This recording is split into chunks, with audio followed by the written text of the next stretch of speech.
जब भी आप रात को आसमान में देखते हो तो आपको दिखते होंगे कई सारे स्टार्स, लाखों करोड़ों स्टार्स। लेकिन क्या आपको पता है कि आखिरकार इस पूरे ब्रह्मांड में टोटल कितने तारे हैं? मिलियंस, बिलियंस या फिर ट्रिलियंस? असली नंबर सुनोगे तो आप सीधा कॉमा में चले जाओगे। 200 बिलियन ट्रिलियंस ऑफ स्टार्स, मतलब 2 के बाद ऑलमोस्ट 23 जीरोस लगा दोगे, इतने सारे स्टार्स हैं इस पूरे ब्रह्मांड में। लेकिन ये सारे स्टार्स सेम टाइप के नहीं होते हैं। इनमें भी कई सारी वैरायटीज होती है, जैसे कि कुछ बड़े, कुछ छोटे, कुछ लाल, कुछ पीले। और स्टार्स की इन कैटेगरीज को समझने के लिए आज हम डिस्कस करेंगे what are the different types of stars, वो भी एकदम short, simple and sarcastic way में। सो बिना टाइम वेस्ट किए लेट्स गेट स्टार्टेड। तो अगर आपको भी जानना हो कि आखिरकार स्टार्स पैदा कैसे होते हैं तो आप हमारे चैनल पे जाके ये वीडियो देख सकते हो। Okay, so technically stars 7 categories में डिवाइडेड होते हैं, like O, B, A, F, G, K and M। इनका ऑर्डर स्टार्स के घटते हुए टेम्परेचर के हिसाब से किया हुआ है। O एंड B टाइप के स्टार्स बहुत ही अनकॉमन, बहुत ब्राइट और बहुत ही गर्म होते हैं। और दूसरी साइड M टाइप के स्टार्स बहुत ही ज़्यादा कॉमन, बहुत डिम और कम टेम्परेचर्स वाले होते हैं। लेकिन अगर हम लॉजिकली देखने जाए तो स्टार्स 3 कैटेगरीज में डिवाइडेड होते हैं, रेड, येलो एंड ब्लू। तो हमारी पहली कैटेगरी है red dwarf stars. Red dwarf stars छोटे और ठंडे होते हैं एंड छोटे रेड ड्वार्फ स्टार्स का साइज 0.075 टाइम्स ऑफ सन तक हो सकता है एंड उनका मास सन से आधा जितना होता है। इनका टेम्परेचर 2000 केल्विन से लेकर 3500 केल्विन तक हो सकता है। इनकी उम्र बहुत ही ज़्यादा लंबी होती है, मतलब कुछ रेड ड्वार्फ स्टार्स तो 10 ट्रिलियन ईयर्स तक जी सकते हैं। और इधर अगर हम कॉन्ट्रास्ट में देखने जाए तो इस पूरे ब्रह्मांड की उम्र ही सिर्फ 13.8 बिलियन ईयर्स है। आल्सो ये तारे इस पूरे ब्रह्मांड में सबसे ज़्यादा पाए जाते हैं। ओके, सब हम आते हैं अपने दूसरी कैटेगरी पे, वो है the yellow dwarf star. In stars का मास 0.7 से लेके 1.50 टाइम्स ऑफ सन जितना हो सकता है। हमारा सन भी एक येलो ड्वार्फ स्टार है। इनका टेम्परेचर 5300 केल्विन से लेके 6000 केल्विन तक हो सकता है।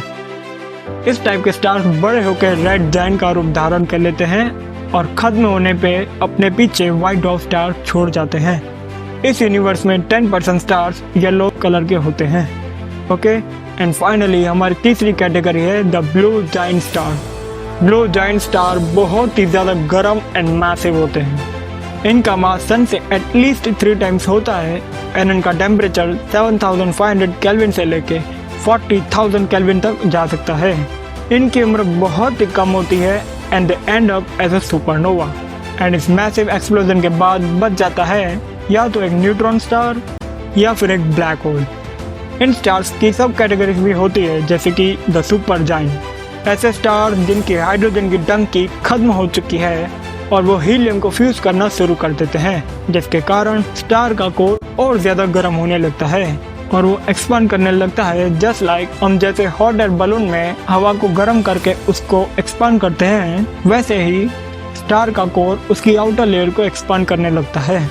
Low and medium mass stars red giant में तब्दील होते हैं, लेकिन हाई मास वाले स्टार रेड सुपर जायंट में तब्दील होते हैं।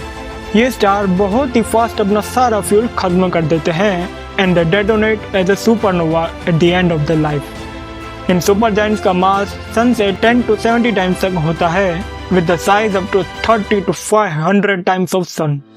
स्टार की दूसरी सब कैटेगरीज भी होती है, जैसे कि व्हाइट ड्वार्फ स्टार और न्यूट्रॉन स्टार। जब कोई छोटा या मीडियम मास वाला स्टार अपना सारा फ्यूल खत्म कर देता है, तब उनके पास इतना फ्यूल नहीं बचता कि वो और बड़े एलिमेंट को फ्यूज कर सके and they end up as a white dwarf star. ये स्टार साइन तो करते हैं क्योंकि ये अब भी बहुत गर्म है, लेकिन इनमें कोई भी फ्यूजन रिएक्शन नहीं हो रहा है। स्टार की एक और टाइप है जिसको हम कहते हैं न्यूट्रॉन स्टार। जब भी कोई बड़ा स्टार एक्सप्लोड कर जाता है एज अ सुपरनोवा, तब उनका बचा हुआ कोर इतना डेंस होता है कि वो एटम में पड़े प्रोटॉन और इलेक्ट्रॉन को एक साथ क्रश करके उनको न्यूट्रॉन में बदल देता है। न्यूट्रॉन स्टार का साइज जो किसी बड़ी सिटी की जितना होता है, लेकिन इनकी ग्रेविटी इतनी तो पावरफुल होती है कि 1 spoon of neutron star matter's gravity is equal to the whole Mount Everest. Star की एक और कैटेगरी भी होती है जो टेक्निकली स्टार्स नहीं है, इसलिए इनको फील्ड स्टार्स भी कहते हैं, जो है द ब्राउन ड्वार्फ स्टार। इनका जन्म तो किसी स्टार की तरह ही होता है, लेकिन इनके पास इतना सफिशिएंट मास और ग्रेविटी नहीं होती कि वो न्यूक्लियर फ्यूजन रिएक्शन को अंजाम दे पाए। इनका मास जुपिटर से 13 to 80 टाइम्स जितना होता है और ये साइन नहीं करते क्योंकि कोई फ्यूजन रिएक्शन ही नहीं हो रहा है। सो ये है वो डिफरेंट वेराइटीज ऑफ स्टार जो इस पूरे ब्रह्मांड में फैले हुए हैं। लेकिन आपके मन में एक सवाल तो आया ही होगा कि आखिरकार इस पूरे ब्रह्मांड में सबसे छोटा वाला स्टार कौन सा है और सबसे बड़ा वाला स्टार। ओके, सो सबसे छोटा वाला स्टार है EBLM J055557AB नाम का ये स्टार। ये एक रेड ड्वार्फ स्टार है जो इतना छोटा है कि अगर ये थोड़ा और छोटा होता तो इसको एक ब्राउन ड्वार्फ स्टार की कैटेगरी में डाल देते। इसमें जस्ट इतना सफिशिएंट मास है कि हाइड्रोजन एटम्स को फ्यूज कर सके। और अगर हम कॉन्ट्रास्ट में देखने जाए तो इस पूरे ब्रह्मांड का सबसे बड़ा वाला स्टार है द स्टीफनसन 218। ये एक रेड हाइपर जाइंट है और जिसका डायमीटर सन से 2150 टाइम्स ज़्यादा है। ये इतना बड़ा है कि अगर हम इसको सन से रिप्लेस कर दें हमारे सोलर सिस्टम में तो ये सैटर्न को भी अपने अंदर निकल जाएगा। लेकिन इससे बड़े स्टार भी हो सकते हैं, जस्ट वो अब तक हमारी नज़रों के सामने नहीं आए हैं। सो इसी के साथ वीडियो को एंड करते हैं। एंड अगर आपको भी ये वीडियो पसंद आया हो तो इसको दिल से लाइक करना एंड ऐसे और कॉम्प्लेक्स टॉपिक को सिंपली समझने के लिए हमको करें